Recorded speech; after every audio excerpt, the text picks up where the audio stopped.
How much the cold affects our bodies?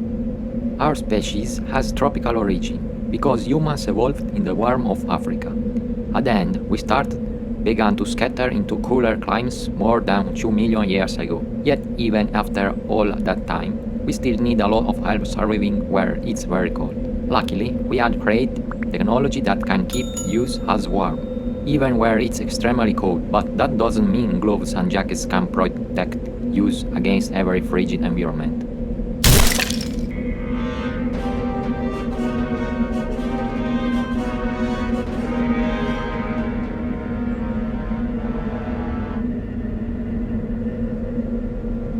Frostbite occurs when exposure to very cold temperatures makes blood vessels strings. This draws the flow of blood and oxygen. Higher temperature, wind speed, and wetness all add to the risk of frostbite. At first, the skin will redden and turn very cold. Then it will go numb. Most often, these will be fingers, toes, hairs, nose, cheeks, or chin. In the worst cases, frostbite tissues will blocken and this may lead to the loss of that body part.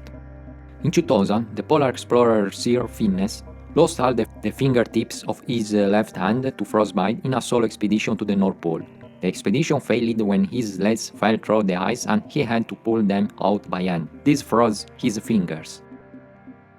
In the mountains, as we know, the cold is at home, but not in as unstable temperatures as on the Great A200s. Temperatures can easily go from 10 Celsius to minus 30 Celsius or Fahrenheit a few hours later, due to a storm even in summer.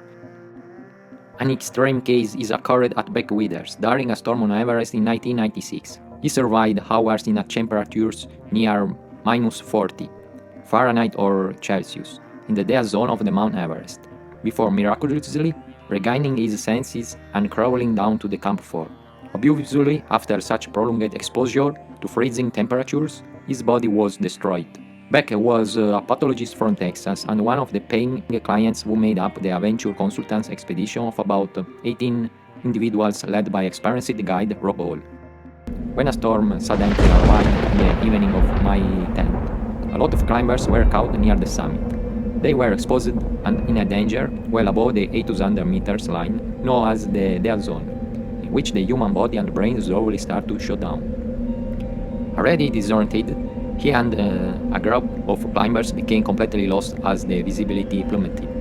Many of them died in a short time, but after about 15 hours, Beck somehow staggered back into Camp 4. His fellow climbers judged that he would make it.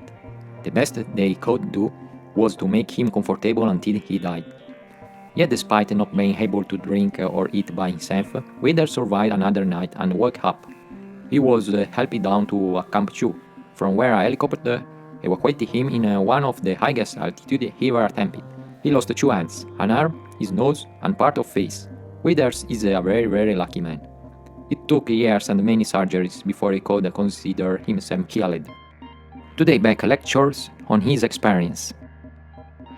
Much less dramatic instead are no physical injuries. The most common is known as the French foot. Its name comes from soldiers who fought in trenches during World War. The painful condition is caused by fish remaining in cold water or mud for long periods. Affected tissues can turn blue or blacken from a lack of blood supply.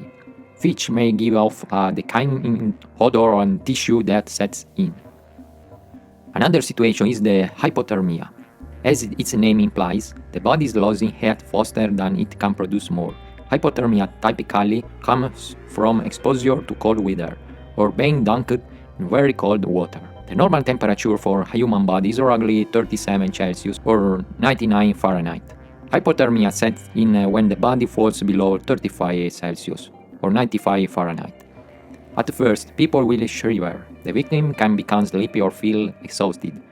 As the brain fights to get enough oxygen, a person might become confused.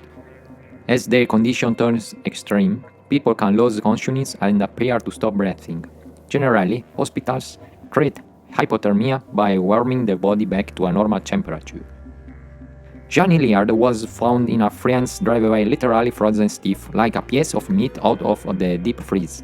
Jean's ordeal began when her car skidded off a remote stretch of road as she was driving home to her parents' house late on the night of December 20, in 1981 in Minnesota.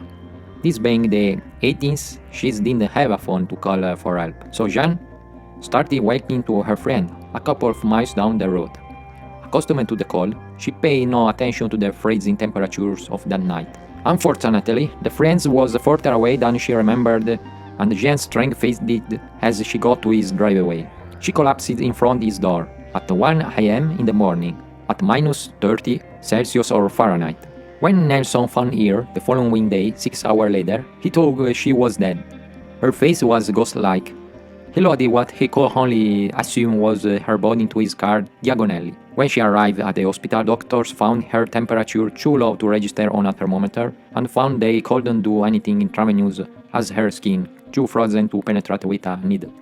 Her heart was still beating, but about 12 beats per minute, and yet somehow, after tithing out with her arm back around her body, Jeanne made a full recovery and didn't lose so much as a finger to frostbite. As the doctor told the New York Times later, "I can't believe she's alive."